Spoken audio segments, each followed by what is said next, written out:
নমস্কাৰ বিজয়া দশমীত বন্ধা এই হালধীয়া ৰঙৰ বলয়ডালৰ কথা আপোনালোকক নতুনকৈ কোৱাৰ কোনো প্ৰয়োজন নাই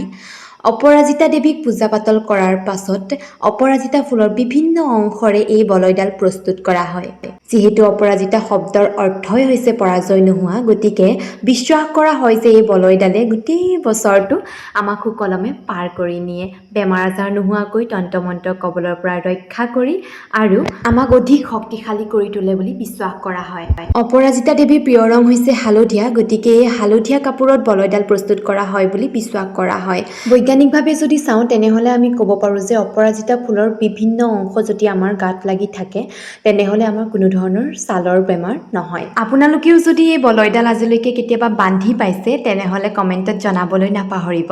এয়া হৈছে বিশ্বনাথ চাৰিআলি বিজয়া দশমীৰ পৰিৱেশ আপোনালোকৰ ফালে পূজা বাৰু কেনেকৈ গ'ল জনাবচোন দেই আজিলৈ এৰিছো বাই